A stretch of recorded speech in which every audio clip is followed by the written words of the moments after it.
Thank you for joining us. Shabbat Shalom. This is, I guess, part 2 of our Passover study. Yesterday we were in Exodus chapter 12. I think we still are. Exodus chapter 12. I think we covered a few misconceptions, a few thoughts on when did they have the Passover, what the 14th day is. I think we're all kind of aware, but just to recap. According to Exodus chapter 12, Deuteronomy 16, we recognized that the 14th of Abib is not the Passover, that the 14th of Abib at even is the time that we kill the Passover.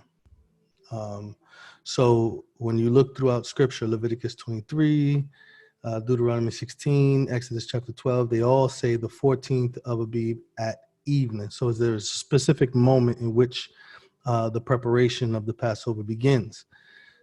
2, we talked about the word Passover indicating the actual lamb, not necessarily the day.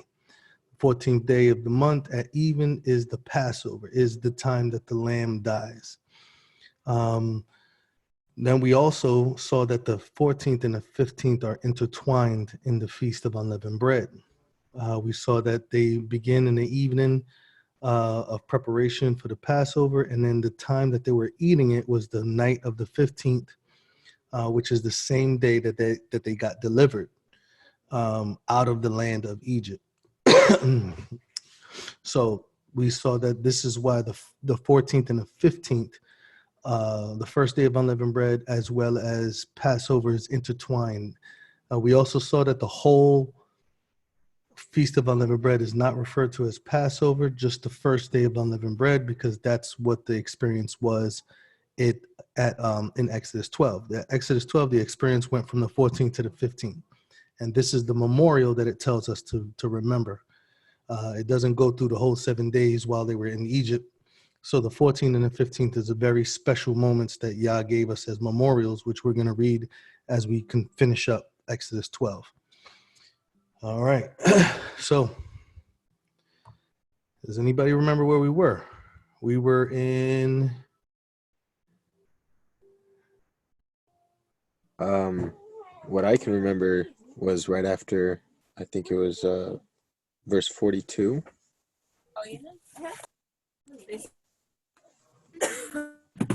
Verse 42. Yeah. I remember we were talking about a night to remember. Right. Absolutely. All right. So when we're looking at the experience, let's look at what it says, right? So verse 39, we were correlating the instance that they had, the moment that all Egyptians woke up because there was someone dead in everyone's house, whether it had been the first of the cattle or the first child. And so all Egypt is awake. And we correlated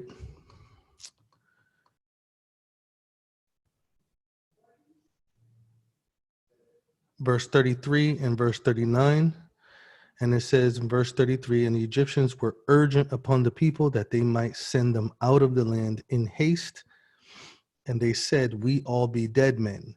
And we looked at what that reference represented. That reference represented that they believed that if these people continued to stay in Egypt, that they would be cursed. So it was a reality, but it was a very superstitious thing as well. It's kind of like the same thing that they thought with Abraham when he went into that Abimelech's city, and they told him to leave as well. Verse 39, it then concludes and says, they baked unleavened cakes of the dough, which they brought forth out of Egypt, because it was not leavened, because they were thrusted out of Egypt, and they could not tarry, meaning take any more time, neither had they prepared for themselves any victuals. So they didn't have any time at all from the point that the Egyptians started pushing them out. They didn't have any time to even prepare them any food to go on the journey. So there's many who teach that there was time, that there was a large time span, but these verses clearly show that there wasn't any time, not even any time to make food. So now we're getting into the observation, right? So verse 40 to 42, it says, now sojourning the children of Israel who dwelt in Egypt for 430 years, and it came to pass at the end of the 430 years, even the self same day, it came to pass that all the host of Yah went out from the land of Egypt. It is a night to be much observed unto Yah for bringing them out of the land of Egypt. This is that night of Yahuwah to be observed of all the children of Israel in their generations.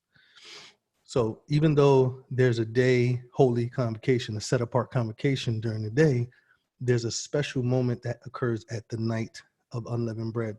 The first day of unleavened bread at night, there's a special moment, and then there's a holy convocation during the day. I'm thinking we might as well just read the rest of it just to. No, we're good.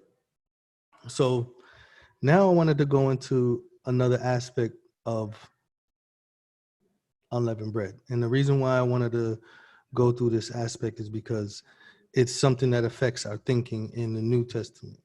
So we have to look at the Old Testament and let that conclude what the New Testament has to look like. I know a lot of times we look at the New Testament like it's kind of abstract or distorted from the Torah in some way, when in actuality, there was no mention of a distortion from or a deviation from the Torah. The only thing that it mentions is a deviation from Yah's commandments. Nobody talks about a deviation from the true calendar in the New Testament. Nobody talks about anything. The focus was they kept on going against Torah and setting up their own traditions. That was the problem. You know, we have more problems now with the calendar and all of these things, but when we're looking at the New Testament, we should not try to force in the same problems that we have today and say that they had the same problem. It would have been mentioned. If it wasn't mentioned by John the Baptist, it would have been mentioned by Messiah or his disciples in the book of Acts or Paul in the letters, but it wasn't mentioned at all of any calendar problem or any other issue in that along those lines. So everything is happening according to when it's supposed to happen. Passover is happening. Messiah kept Passover. You know, tabernacles. You know, he was doing everything according to the time that he was supposed to do it. So, with that being said, I wanted to point out another aspect of Passover because there's a big issue with John, the book of John, in regards to the priests celebrating this Passover or talking about eating this Passover during the day. Let's look at what day we're referring to, and then I'm gonna open it up because we have to have continuity. We have to have continuity from the Old Testament to the New Testament. All right, so let's go to Mark. Let's do a New Testament connection so far. I hope that we're all. If not, we could all kind of remind each other what we went over last time. Let's start with Matthew chapter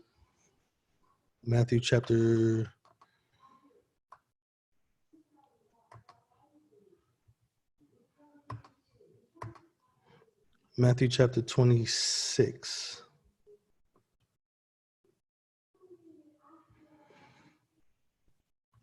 Matthew chapter 26.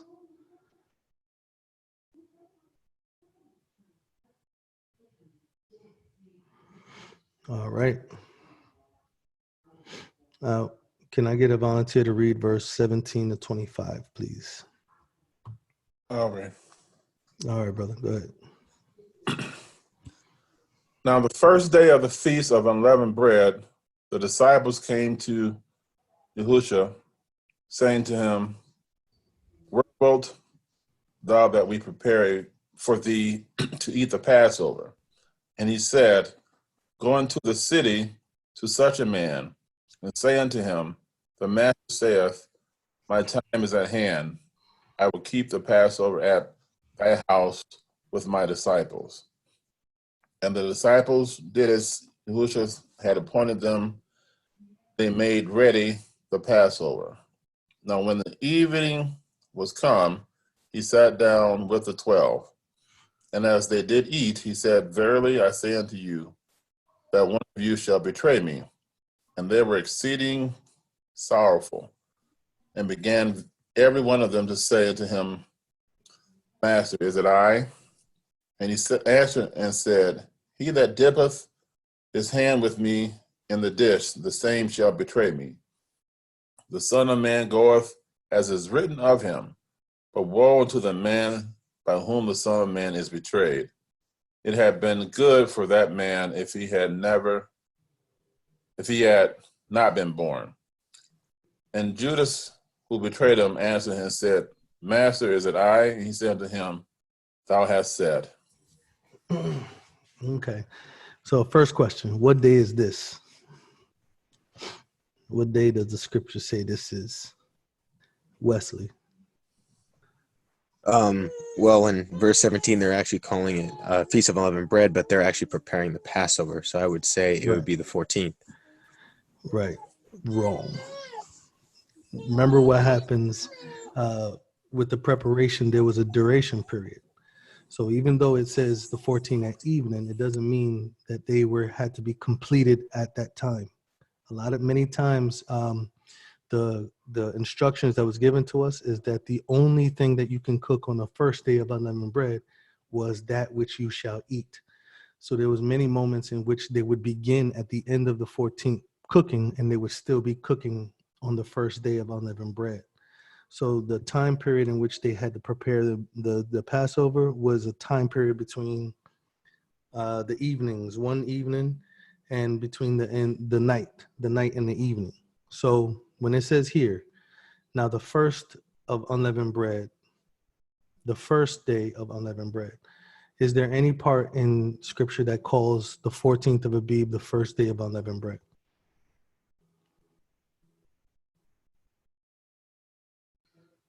Anywhere in scripture? No. So there's nowhere in the Torah where it calls the 14th of Abib the first day of unleavened bread. It incorporates the evening time with the first day of unleavened bread. Let's look at that. Let's go back to it because I want to make sure that we're all looking at it. Exodus chapter 12, right? He gives them the instructions. Was it Exodus chapter 12 or?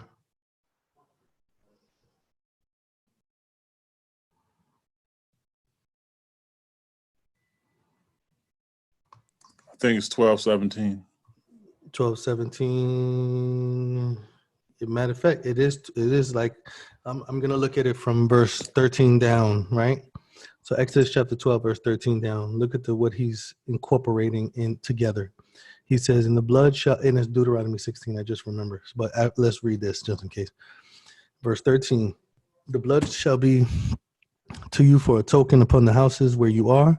When I see the blood, I will pass over you, and the plague shall not be upon you to destroy you when I smite the land of Egypt. This day shall be unto you a memorial. You shall keep it a feast unto Yah throughout your generations. You shall keep it a feast by ordinance forever. 7 days shall you eat unleavened bread. Even the first day you shall put away leaven out of your houses. For whosoever eateth leavened bread from the first day until the 7th day, that soul shall be cut off from Israel. In the first day it shall be a set apart gathering, and in the 7th day shall be a set apart gathering to you. No manner of work shall be done in them, except which every man must eat, that only you may be done of you. And you shall observe unleavened bread. For in the selfsame day have I brought your families out of the land of Egypt. Therefore shall you observe this day in your generations. On the 14th day of the month at evening, you shall eat unleavened bread until the 21st day of the month." So they're connecting the end of the 14th day with the 15th day. They're connecting the transition into the day as a part of the day. So it's not necessarily that the meal had to be finished that at that portion of the 14th, but that you begin to prepare it at the end of the 14th, and you can still be preparing it on the 15th as well if it took you that long. It's not restricting you to have it made at the evening of the 14th. Go ahead, Wes. So you're saying, just make sure I'm understanding correctly. So you're saying that in verse 17, it was 14th at evening, which would be, or during the evening times, which would also be the 15th. No, it wouldn't also be the 15th. It would it would be the beginning of what goes on the 15th. You would start preparing the Passover at the evening time of the 14th as it goes into the transition of the 15th. So it's like you're preparing that whole time. You're not just cooking a meal on the 14th and then the 15th you're not doing anything. It's saying that from the 14th and the first day of unleavened bread intertwine. So while you're preparing for the Passover, it goes into the night of the 15th. Yeah, I'm thinking like the time period that's happening in 17 right now. Was that 14th at evening? They're saying this thing to the Messiah, or you talking about Matthew? I'm talking about Matthew. Yeah. Yeah, and Matthew is the end. It's the end of the 14th. So this would be at the evening time when they're asking this question. Right. Okay. This would be at the evening time. Where's the hold on, let me go back to it. Yes, Matthew 26, verse 17, 18, 19. 17, right. So when they said the first day of unleavened bread, they were talking about that transition period. They were talking about the Passover, obviously, because it says here, it's now the first day of unleavened bread. His disciples came to Yahusha and said, "Where will we prepare for you to eat the Passover?" And then in verse 20, it says, "Now when the evening came, they sat down and ate." So we see that the preparation is on the 14th at evening, according to Torah. But we see here that they came at night on the 15th, first day of unleavened bread, to eat. So I'm just pointing out that in Egypt, they did the same thing. They prepared it at the end of the 14th, and then at that night, they ate it of the 15th. And I'm just showing that the sequence is the same, regardless of this statement in verse 17. The first day of unleavened bread. So it's not just like, oh yeah, it's the 5th. No, it was going into the 15th. And that's when they had to prepare the meal, and they ate it on the night of the 15th. So I just want to make sure everybody sees it. And we're going to see more proof of that as we look at the other good gospel accounts. Go ahead, Nate. And then Nate. Which one? You. And, yeah, I should. Okay.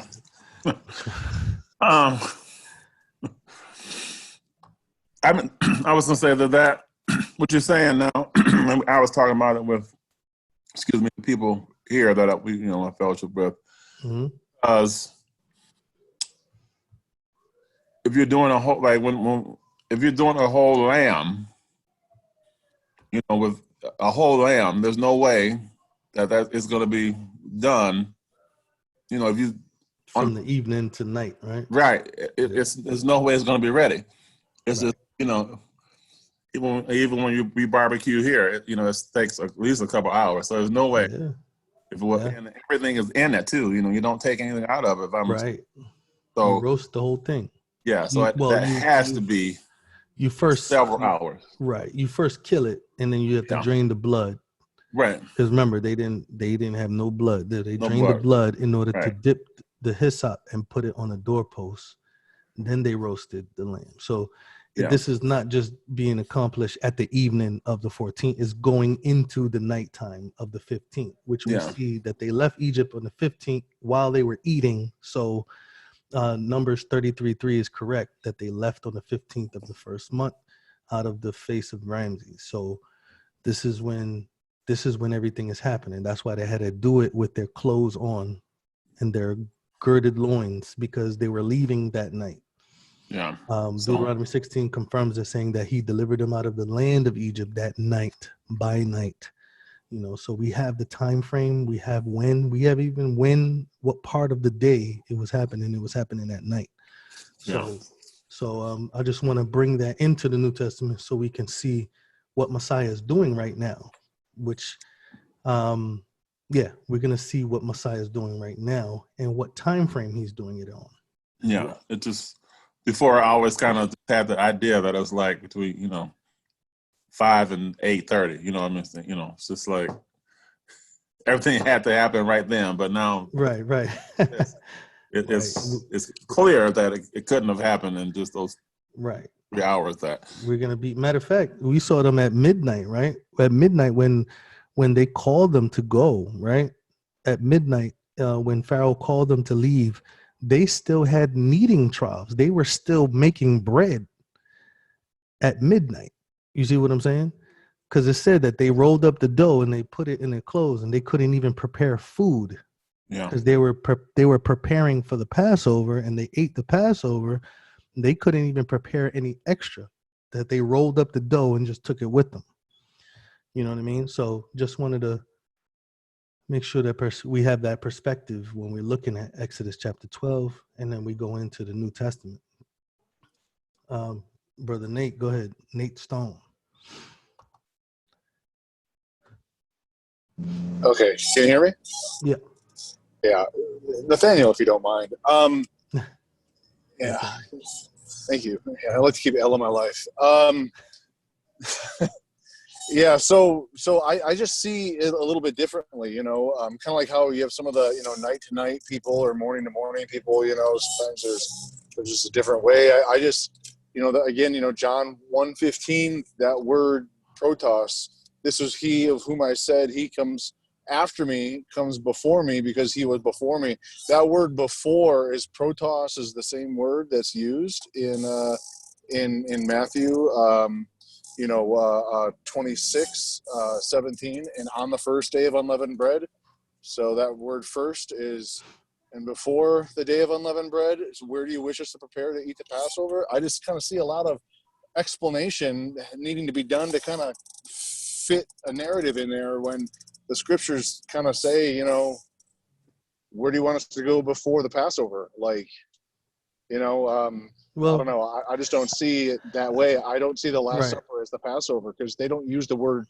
They use the word artos, I think, is the word for bread, which is not even the Greek word that they use for unleavened bread. Mm-hmm. There. Now listen to what you just said, right? Yeah. You said, before the Passover, where will we go to prepare the Passover? Yeah, but before, before, Matthew 26:17, right, and before the day of unleavened bread, the taught ones came to Messiah, saying to him, "Where do you wish us to prepare for you to eat the Passover?" Right. Yeah. So before they put unleavened bread came, he asked them to, where do you want me to go and prepare the Passover? Yeah. And then it says in verse 19 that they made ready the Passover. Yeah. It's commanded to be made ready a certain time. Yeah. That it wouldn't fit contextually. I know. I mean, and well, also verse 18, go into the city to such a man, say to him, my master says, my time is now. I want to keep the Passover at your house with my disciples. Mm-hmm. He would be lying right there. Well, that depends on your word of the Passover. Is the Passover when you select the lamb? Is the preparation for the Passover when you select the lamb? When you slaughter it, or when you eat it? In Exodus 12, Deuteronomy 16, it's always on the 14th. Yeah, I agree. Preparation is not when you pick it. Preparation, the word keep Passover means kill or prepare it, like cook it. Yeah. So that's what you get in the Old Testament in Hebrew. You see it. It says kill it, cook it, prepare it, dress it. It actually means dress it as well. So when you get into the New Testament, you have a whole bunch of Greek words that kind of throw you outside of the context of what it's saying. The context is clear, but when you go into the Greek, you can try, but it won't change the context. It won't I mean, change the context. Even the conversation. John 13:1, you know, before the festival of Passover, Yeah, and then they're yeah. there, and then they eat Now, it. John, we're gonna go to John because John is very specific, and it's funny because we never got to get to this point when we had to talk. But John is not talking the same thing as Matthew, Mark, and Luke. We have three witnesses talking about something specific, but John is talking about the festival. He's talking about the Holy Convocation Day. He's not talking about the time that you're home at night. He's talking about the time during the day. Well, he's some of the Last Supper is what I'm talking about, John 13. Right. So we're going to look Yeah. at that in a second. We're going to get Okay, to okay. but no, this is good thoughts. Let's put it all on the table and let's see what all of the scriptures say, and let's not, let's keep the context right where it is, and we don't have to change it if it's too heavy. Right now, the context here is too heavy to change it because of the word before. Let's see. Amy, go ahead, Sister Amy. Hi, shalom everyone. I just wanted to speak, Brother Jadiel, up in verse, well, to help me understand it as well, because I think I'm in agreement with you, because if you go to the beginning of chapter 26, is it the beginning? Yeah, it is. Yeah. And it says in verse 2, I'll go from the first verse. It says, "And it came to pass when Yahusha had finished all these sayings, he said unto his disciples, Talmudim, ye know that after 2 days is the feast of Pesach, and the Son of Man is betrayed to be crucified." Excellent. Yeah. No, go ahead. Then he says, and then we see that the priests try to assemble to kill him in verse 3. And then he says, "And they consulted that they might take Yahusha subtly and kill him, but they said, not on the feast day, lest there be an uproar among the people." So my thought on that would be, obviously, it wouldn't be the feast day that they're talking about it to consider it in your mind. It's obviously, they know the next day or the day is coming, it's going to be a feast day. So they would have had to kill him at some point. So they're saying, well, no, we can't do that because it's going to be the feast day. So logically in your brain, if you look at that conversation of their time there, they're considering to kill him, but they're like, no, we haven't got enough time to kill him because the Passover's like obviously 2 days, as Mashiach just said to his Talmudim in verse 2. So the interesting thing is that they didn't want to do it in public because the people will stop them. But when we go to another gospel to kind of correlate the stories, we're going to see that when they did not want to do it because the people, then Judas came to bring up a secret way of capturing him where the people would not be involved. So the specific thing is they didn't want to be looked at by the people, but when they gathered together, it was the day. So they wanted it. They didn't want to do it during that day, not the time that everybody had to do it at night, according to Exodus 12. Everyone was gathering at night, and then the next day they would gather during the day, holy convocation or set apart assembly. Yeah, I can see that, and if it's the same day as well, or the same evening at this time, if you go further down, it speaks when Yahusha's in the house of the leper, and the woman anoints him, and we know he says that she's anointing him for his burial. So obviously that also shows again that it was evening time then. So it wasn't yet the time. And then later on we see Judas silver getting paid the money, and still then he hasn't been taken. So that happens on maybe the next day after he's had his So that again proves the time frame of what you're talking about. That's what I wanted to add. That's an excellent verse. You pulled out verse 2 where it correlates when he is betrayed, which is 2 days after 2 days during the Passover, the Son of Man will be betrayed. So it's kind of like it gives us the timeline when betrayal occurs. So we don't have to think it's before it because he tells us on it, I will be betrayed. Yeah, that's what I'm saying. There's like Yeah. 5 witnesses there from even the Pharisees. Right. But we're gonna look. Yeah. But Mm. we let's put all of it. Thank you for that verse. I didn't see that one. We're gonna put all of them together in the 3 gospels, and then we're gonna go to explain John, because John is not out of harmony, though many people may see it like it is. John is not like the special one where you got to trump all 3 gospels because John says something. Absolutely not. 2 or 3 witnesses establishes the matter. And it's funny because Matthew, Mark, and Luke are actually witnesses of what happened. So there are 3 witnesses there. So John has to be in line with those things. So he may be talking about something according to something else that we're not looking at. And because of that, we're thinking that John is saying something different than what they're saying. Let me go to Tony. Go ahead, Tony. I think you're on mute. Yeah, there we go. Actually, I'm going to save my question for the end. I'll let you continue on with your presentation, brother. Oh, man. It's not a presentation. We're just going through it. You want to bring it up now? No. I really do want to hear the whole thing first. I'd rather hear the whole matter first. You've been reading Proverbs, huh? Yes, sir. Okay. Sister Linda, did you want to say something? I saw your hand up. I don't miss a hand. Yeah, I see. I figured I'd wait a little longer too, because I'm trying to establish this same time frame. So it's best to hold off, and then so if you can just make that time frame real clear, and then I may have something to add or ask at the end. Okay. And if I don't make it, I may not make it real clear, but I'm gonna try. But the questions may help make it clear.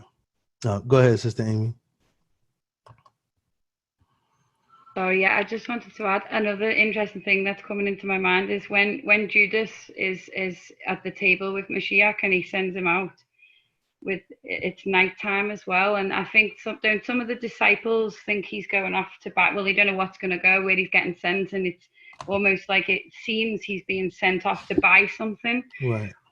That's what they think, because they don't really say anything, and Mashiach just sends him and no one says nothing. Mashiach knows where he's going. He's not going to buy bread, so obviously it's not yet like what you're saying, it's not yet that day, because otherwise he'd be committing. Yahusha wouldn't send him out to buy something. Right. Well, another thing, which sometimes we do, is we look at what the disciples say and think that that's actually credible in what's going on. Yeah. The disciples said many things, such as, let's build 3 tabernacles for you and Elijah and Moses. They said a lot of things. They cut ears off. They did a lot of things that wasn't in line. And if we, just like the Pharisees, when you hear the Pharisees in the talk, it doesn't conclude that they're talking correctly about what's going on. We're just looking at a narrative of what they said and what they thought in their mind. And we don't necessarily have to put it into the context as to what is actually happening, because many times that wasn't the case, So when he sent them out, they did what the disciples did many times. They just started contemplating and thinking about what the possibility was, but nobody asked the Messiah what was going on. The Messiah said, go do what you do quickly. Messiah knew what he was doing. He wouldn't send them out to go purchase anything, because he knows what day it is.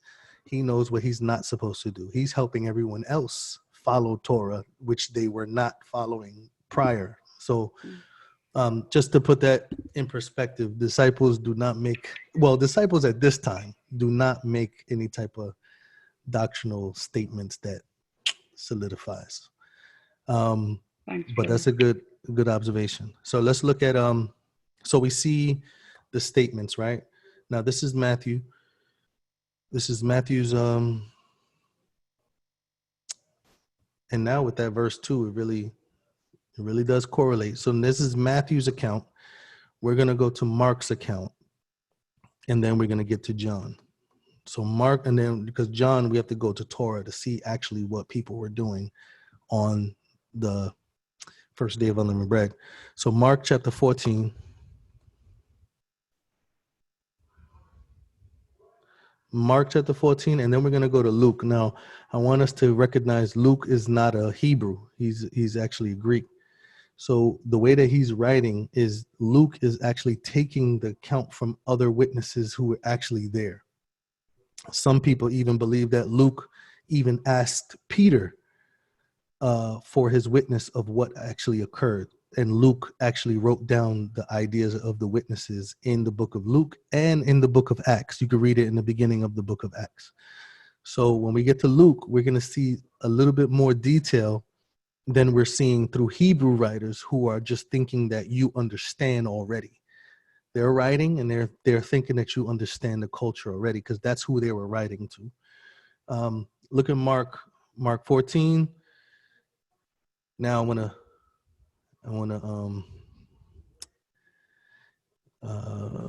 Mark 14 again. We could look at verse 1 and 2, and then we could go down to verse 12. Verse 1 and 2 says, after 2 days was the feast of Passover and of unleavened bread. And the chief priests and the scribes sought how they might take him by craft and put him to death. But they said, not on the feast, lest there be an uproar of the people. They were talking about not on the feast that they should take him. Now, the interesting thing is that the feast that the priests were talking about was something that the priests had to do in public with everybody else. The night of the 15th does not happen in public. Let me say that again. According to Exodus 12, the night of the 15th is observed in your own houses. Each family had to sacrifice that offering, each family.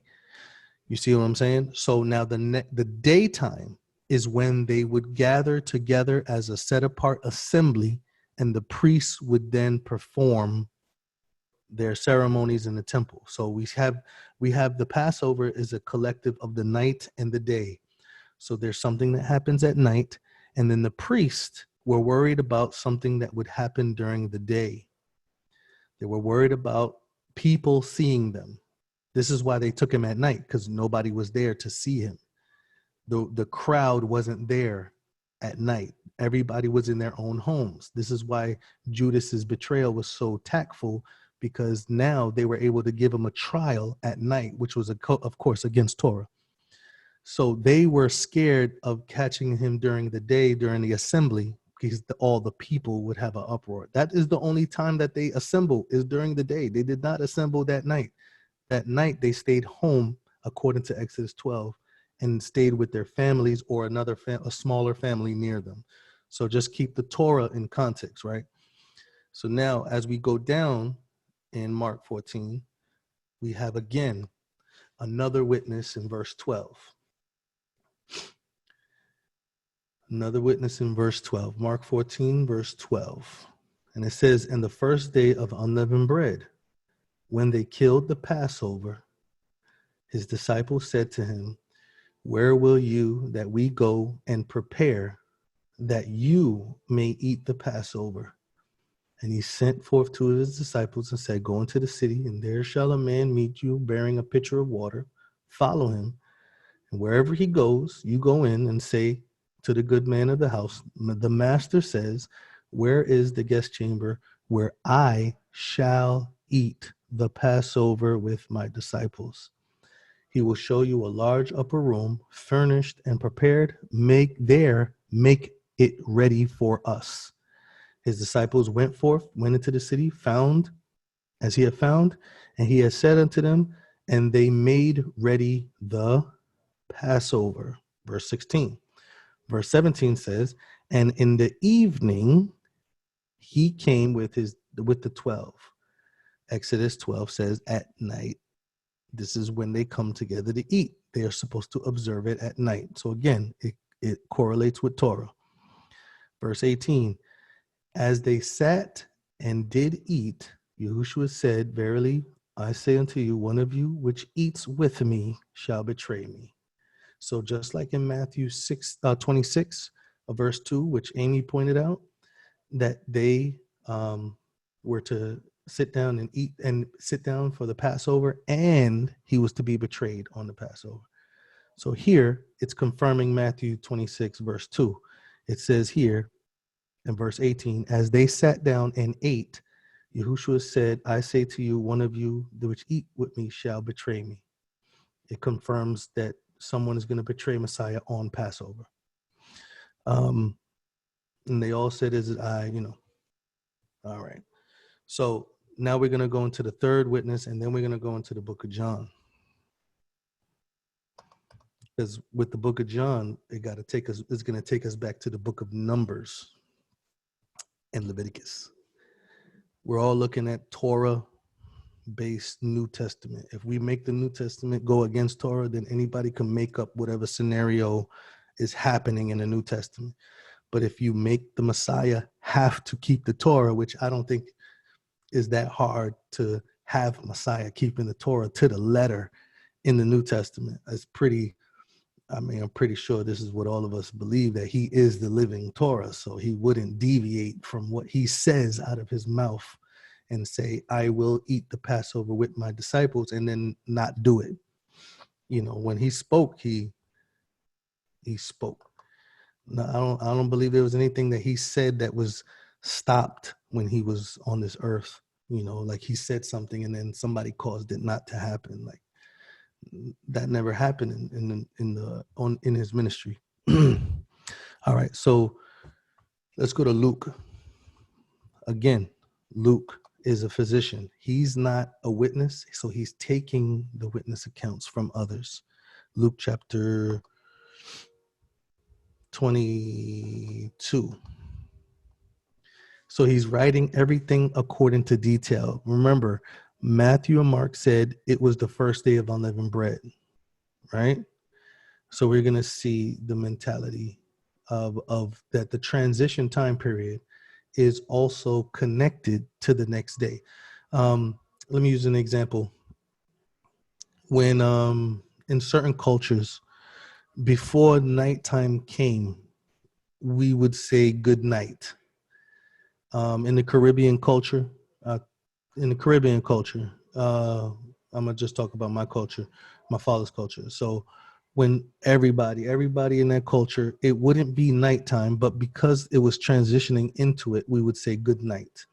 In the afternoon, when it was 12 o'clock, we would say good evening. We would say good evening like at 2 o'clock, 3 o'clock, and then we would say good night before it was nighttime. So there was always this mental note of the transition. So you have evening is the transition. And later on in scripture is very interesting because the fourth watch is also a transition into the morning. So there's a transition in the morning and then there's a transition into the night, but they're connected together in their mental note of time. But now we're going to look at a Greek's mentality of him just taking down all the notes and breaking down the differences. So go ahead, Sister Amy.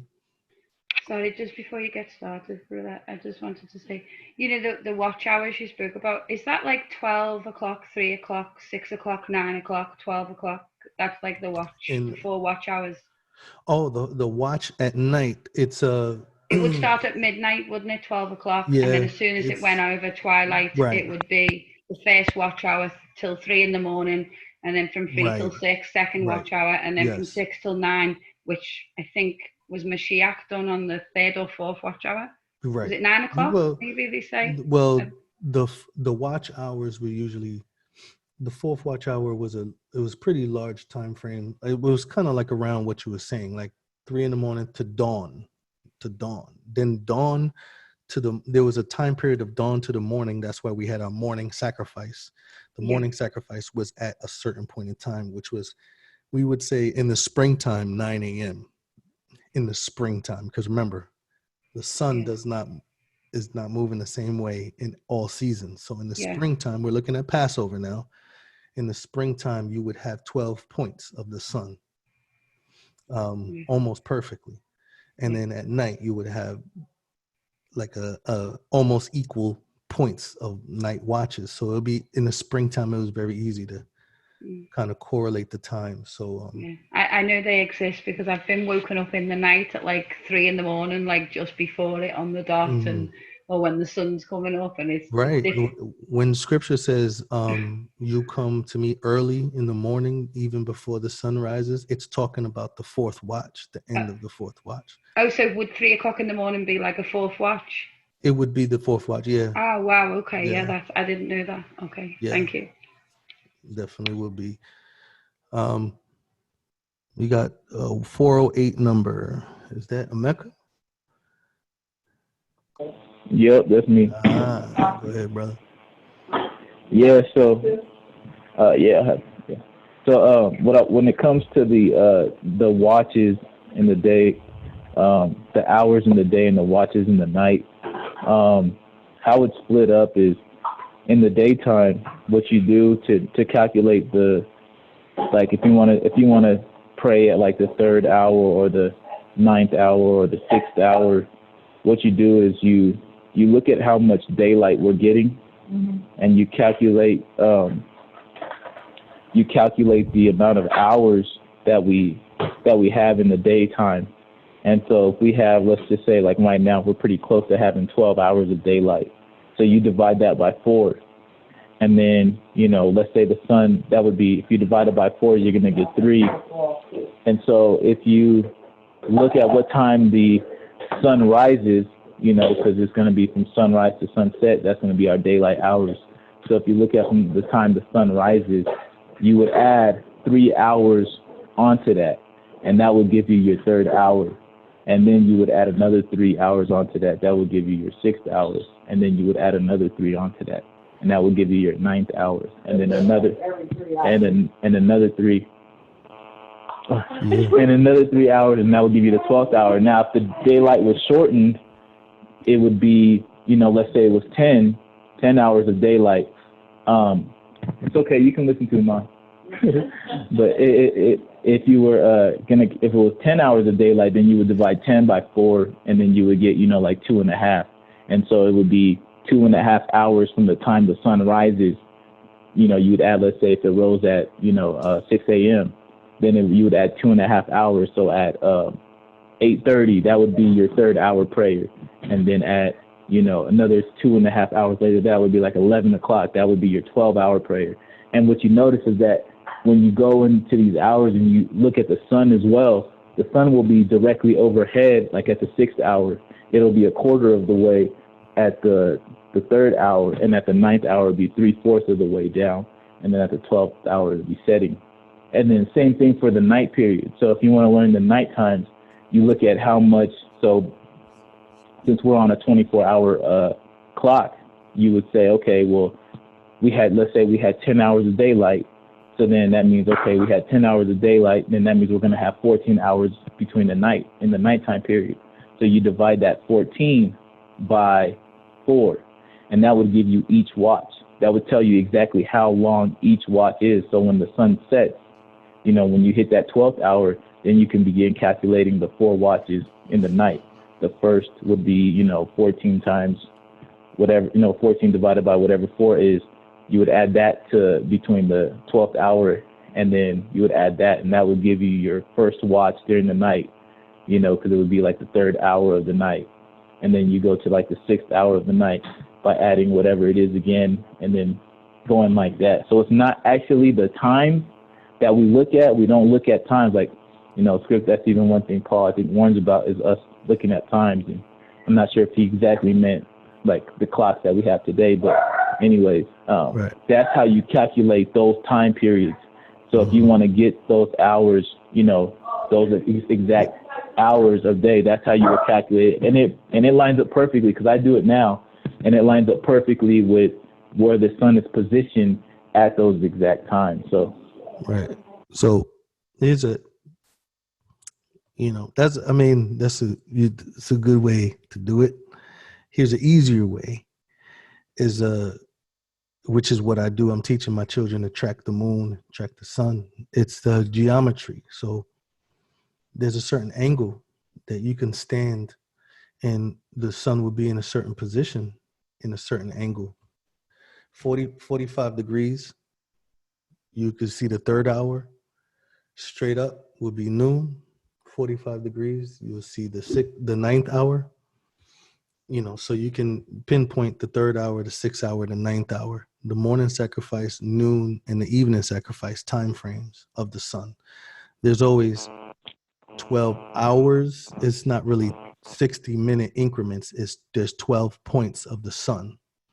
So there's 12 points of the sun, and you can actually, wherever the sun is, you can actually track what time or what hour it is in Yah's time.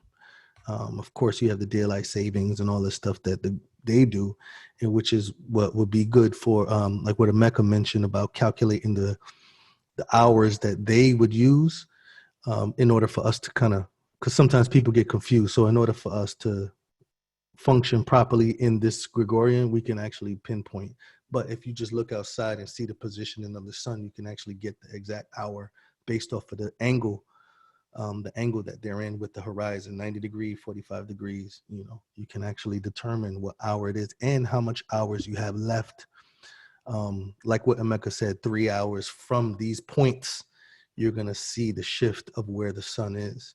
You from like 12 to 1, you don't really see a difference until it gets kind of further. And then you're like, okay, now we have the evening beginning, so, but I like Emeka's points of the 3 hours from the positioning of where the sun is, but it doesn't always work because like he said, sometimes it's like 10 hours during the day. So, but the positions of the sun is still the same. I didn't want to really go this deep into. But go ahead. Well, Mike and then Amy. Hey, Shabbat Shalom. Shalom.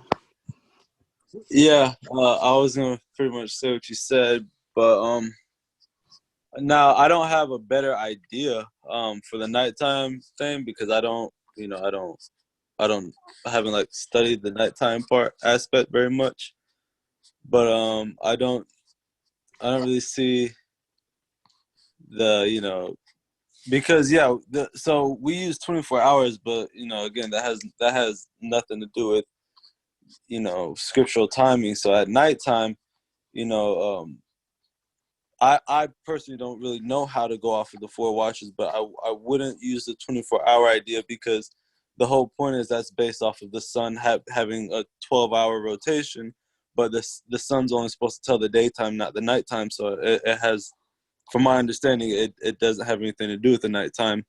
But just on another note, also another aspect to look at it, it is also, I mean, it'd be good, I'm happy you do it, Jadiel, but it'd be good, for, I think it would be good, for everybody to, at least just try to get in the habit of looking, at the sun and the moon to see the time, because at the end of the day, it's like, he said that he made them 4 times so that when we see them, we will know the times. But then, so that's the literal purpose, according to his word, that he created it for, so, and that's not obviously the only purpose, because he doesn't create anything without, without other purposes to give us understanding on things. So it's there for us to look at to tell time. So when we want to tell time, we'll look at it, but then also it's going to show us something else. But instead of that, then man comes along and makes up their calculations that don't match up to it anyways. But regardless, so now when we want to see time, we don't look at what Yahuwah gave us to tell the time. We look at something else, and then we lose whatever meaning and understanding that he put inside the sun and the moon and the stars and the circuit and all those things. So, it's just, I think it's just a good habit to get into also. You can learn from.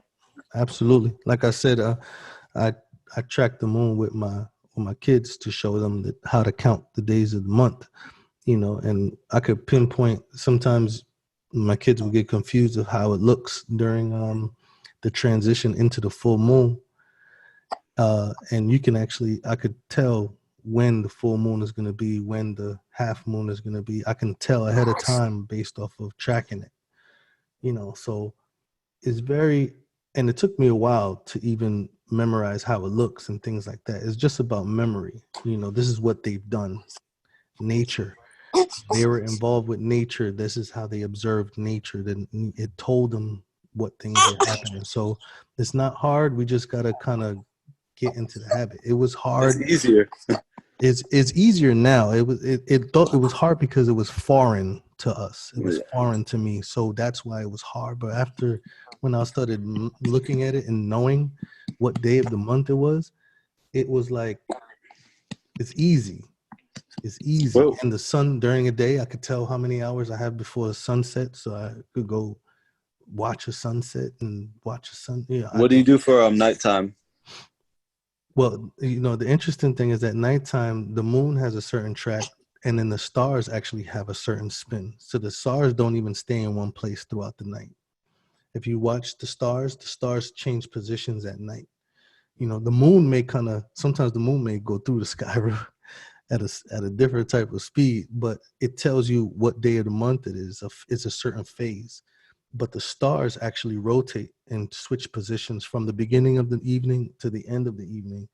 It actually switches positions. There was times I stayed up at night to see it, go from one place. I didn't see it move. I'm like looking at it and then, do something else, look up and it's like somewhere else, and that's what, so it's just get into the habit of understanding these things just by visually watching and understanding the movements of it. And it's gonna be easy after a while, and you don't have to you could do the Gregorian all day long, but you won't lose sight of Yah's way, No pun intended, Yah's way, Yahuah. Anyway, go ahead, Amy. I just want, I mean, I've got no chance of that happening for me here, really, because the sun and the moon are mostly blocked here most of the time. There's only occasionally I'll get to see a lovely, amazing full moon right outside my window or my bedroom window. And so I know it moves from over that way and goes from to over that way. And then the sun comes up that way and goes down over that way. So I see it moving around occasionally, but as of reading it all and all that stuff, that's way out of my thing. But I know Messiah said there's 12 hours in a day. So that's what time it is, whether it's 10 hours in a day or 8. Right. Because it goes dark here, like most of the time it's dark, more than the sun's up where I live, because I'm living near where the Antarctica is, like further up the top. Oh, right. So that's like, you don't really see it. So therefore you still have to remember there's 12 hours in a day. That's what Messiah said. But then how do you know when it's still dark where you're living that you're actually in the daytime? So that's the kind of, unfortunately, sorry, I didn't want to drag this out because I don't want you to miss out more of the what you're trying to read about Pesach. Yeah, definitely. Sometimes man has done a crazy thing to this earth, and there's a lot of environments it's not the same naturally anymore where we can That's observe. What gets me, because Messiah said there's 12 hours in a day. A man can't work. He needs to work in the daytime when you can see, in the daytime. And now it's like we don't even get that, or we get like 16 hours of light until like sometimes in the summer here, it's light out till 11:15 in the evening. 11:15 in the evening. The sun is just going down like up where I am. In the summertime. When Messiah said hours, Messiah didn't keep the Hebrew time don't have like a clock, 12 o'clock, 3 o'clock. It doesn't. But there's always, like you said, there's always 12 points of the sun. There's always noon. It's funny. There's always noon time. In the wintertime, in the summertime, noon is right there. The sun is in the same spot. At the highest. Is that when it's at its highest? Okay. So okay. Well, the 3 wise men, they read this. They use the stars. So that's how to get to where they were going. So okay. So sorry for dragging this out. No. Because sometimes it does. It's a part of it. Let me let Thank you. Nate. No problem. Nathaniel. Yeah, I was going to mention, when he mentions that there's 12 hours in a day, he's saying points. They contract and expand, but there's only 12 points in a day. The word hour actually comes from the Egypt Horus, who was trapped in the sands of time. The hourglass, Horus, hour. That's where it comes from. And so he's not saying there's 12 Horuses in a day. You know what I mean? He's saying there's 12 points. And so when the sun hits the highest point, that's the zenith on the azimuth, and that would be the middle of it. I was just going to mention, it's interesting, about the what you were saying, that you can tell when the full moon was going to be, or the half moon. You just count how many days between the full moon to like the 3/4 waning, or how many days from the 1/4 waxing to the full moon, and then you can calculate how many days it is to the conjunction. So people say that you can't tell when the conjunction is, but you absolutely can. So the sun's still going down here, so my Shabbat doesn't start for another couple hours. I'm just waiting in line here, super deep. That's what's going on. No, definitely praise Yah, and it's good that you learn the main points, right? And then so you have the third 12, your third 6th, 9th hour, right? Everybody knows what dawn and dusk is. So you have the third, 12th, 9th, and then when you get to the moon, you have the half full, then you have the half waning, and then you have, so you could calculate the time. So all you have to do is know how the sequences look in between. So that's another set of positionings that you learn how to observe. So you can look at any phase of the moon and be like, oh yeah, that's over here. It waxes on one side, wanes on the other side. So it's real simple things that you just got to put in memory, and then it reads right to left. So the movement of the moon is right to left. The light or the dark, it starts on the right and then fills up into the left. Everybody got that?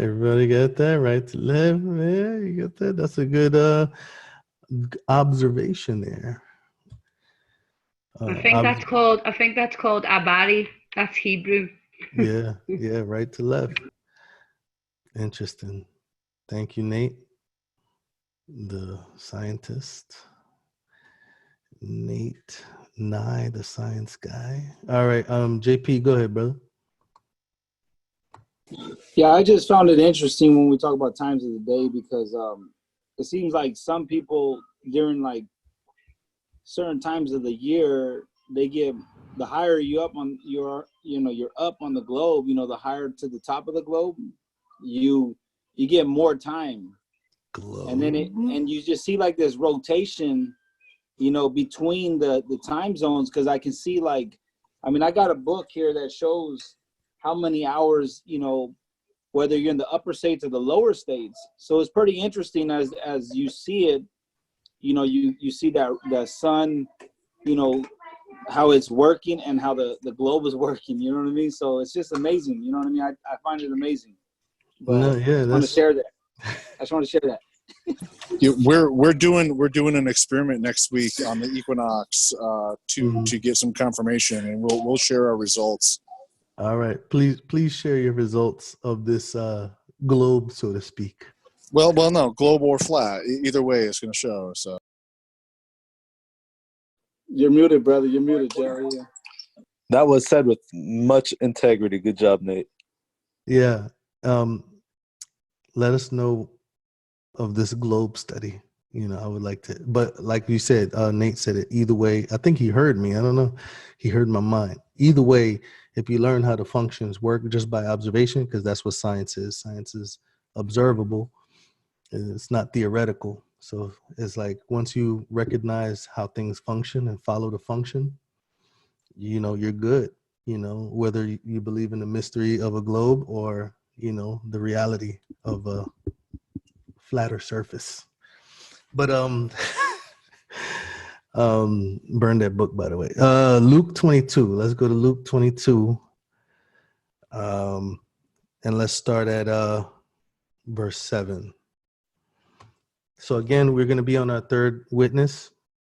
And I'm sorry, in order to maintain a good time, we may stop and start at John. I know Nathaniel Stone, I know you want to go to John right now, but I wanted to focus specifically on John because it goes back to Numbers. It goes back to Numbers 28 and Leviticus 6 and 10. So I want to kind of correlate all of those things, and I don't want to rush through it. I want us to be able to look through the Gospels and simply point it out. Look, it says it there. Look, this is what they said. This is what they did. But here, let's complete Luke chapter 22. Luke chapter 22. We're going to start from verse 7. Can somebody read verse 7 to 13?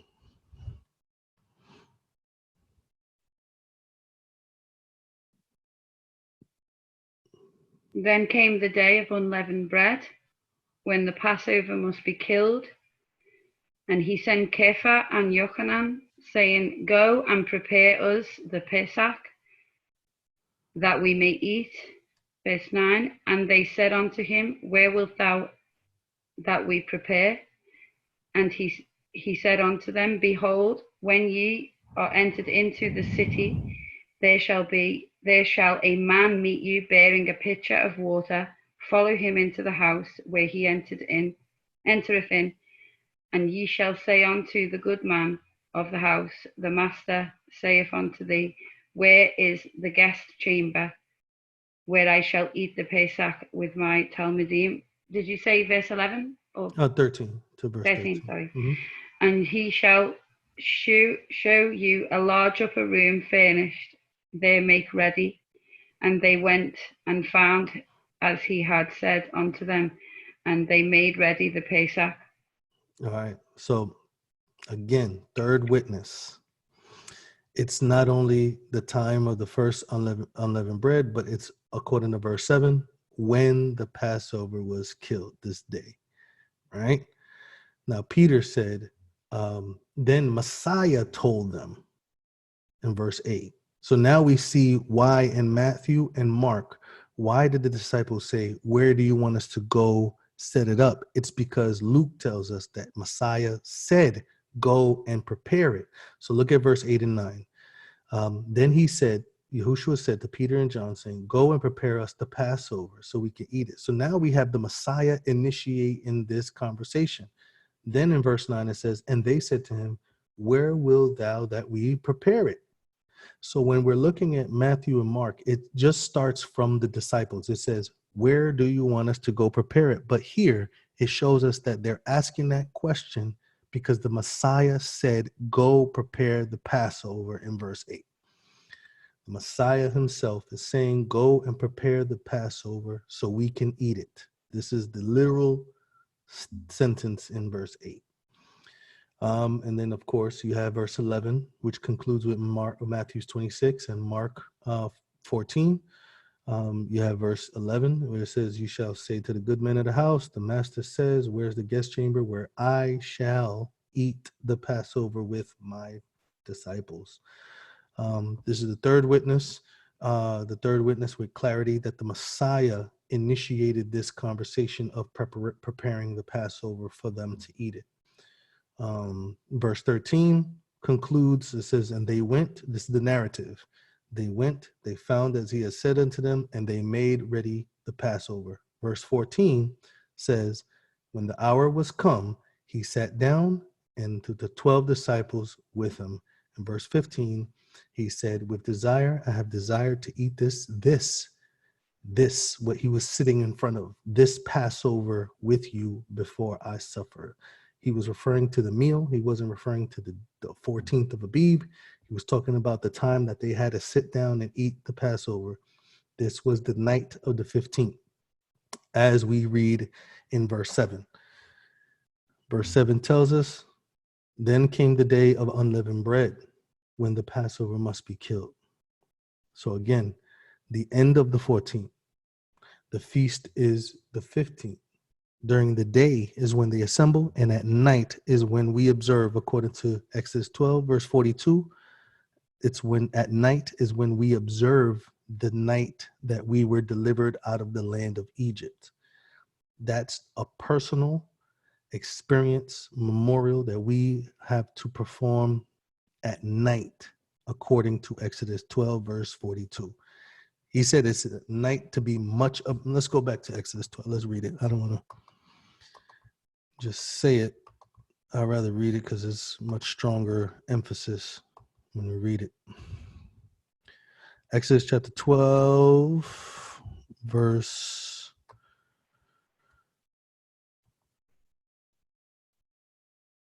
Exodus chapter 12,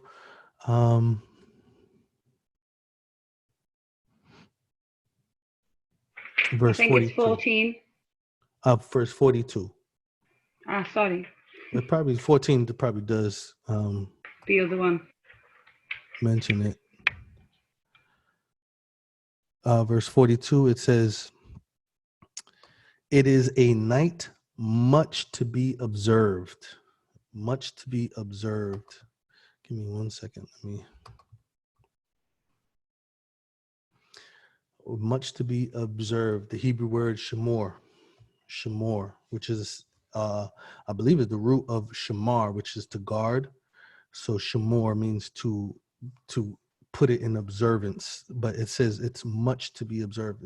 It's like very important to do this unto Yahuwah for bringing them out of the land of Egypt. This is that night of Yahuwah to be observed. This is observed again of all the children of Israel in their generations. So we have a time frame in which we have to observe something personally with our families. We understand that the Passover lamb is a sacrifice. Verse 27 of Exodus 12. Exodus 12, verse 27 says,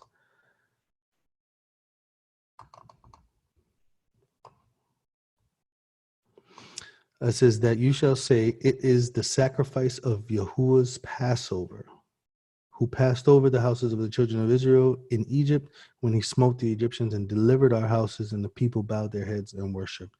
It says it is the sacrifice of Yahuwah's Passover. So Passover lamb is a sacrifice. There's no way around it. You can't say, especially since 1 Corinthians chapter 5, verse 7 and 8 says that Messiah is our Passover.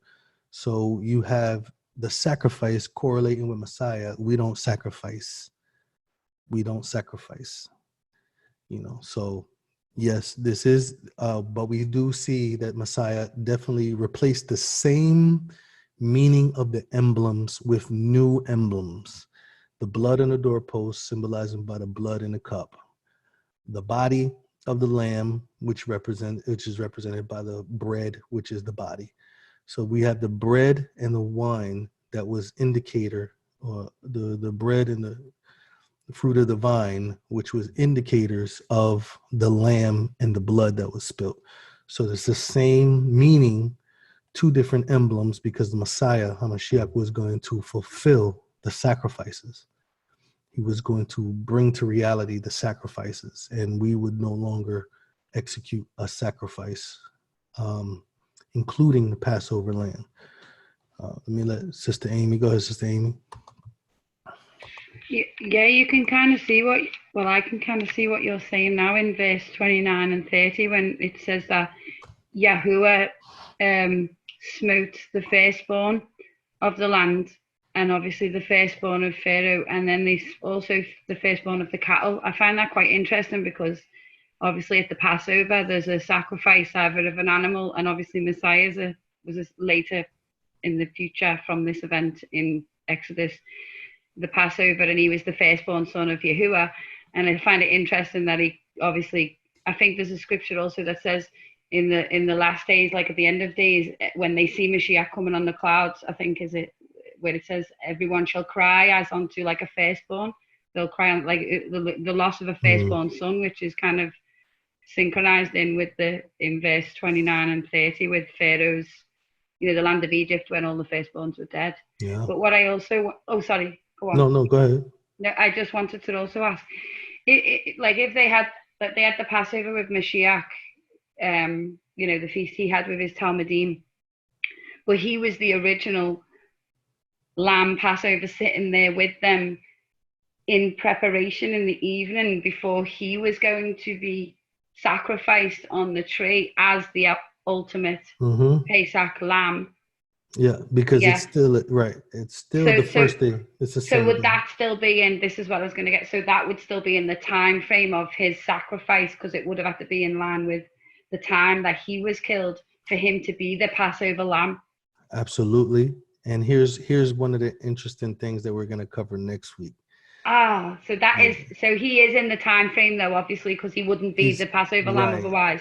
Now, one of the things is we assume that only one meal or one sacrifice on this day, first day of unleavened bread, is referred to as Passover, when that's not correct.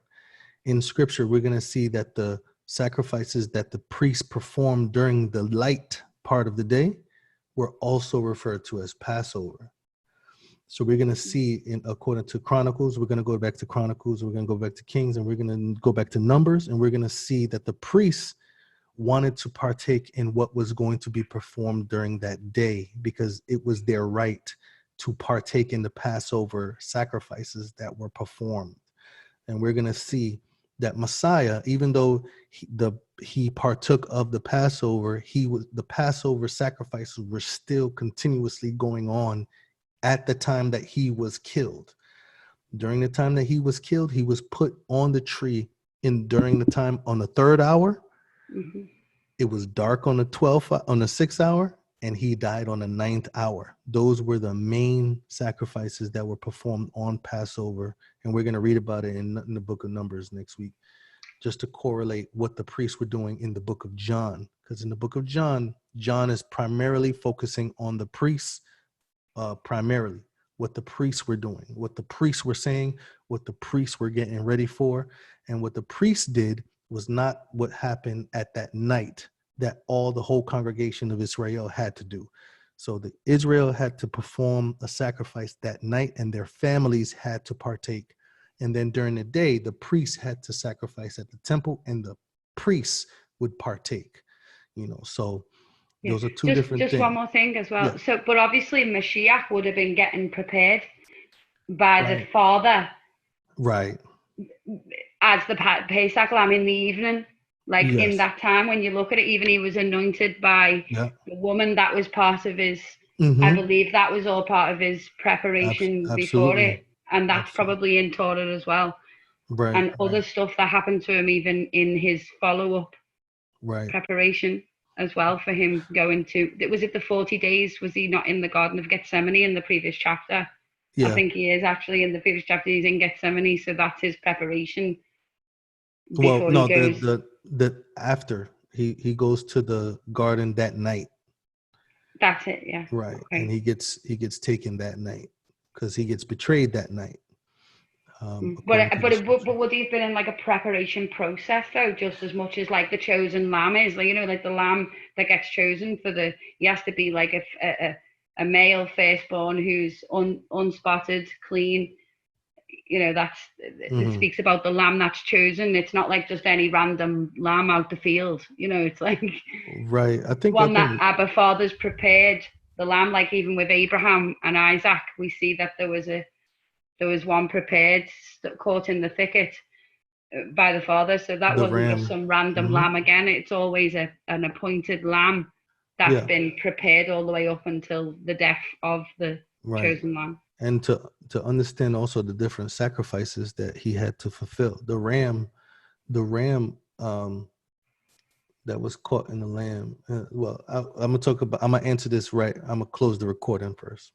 Okay. So next week we're gonna focus on the book of John and correlate that with why does it sound like it's talking about something different? Why does it sound like it's pointing to a different time frame outside of what Matthew, Mark, and Luke described? So next week we're gonna continue and look at all the discrepancies in John chapter 18 and 19, chapter 1, and we're gonna go back and connect it with Torah to see what's going on in that scenario. So shalom.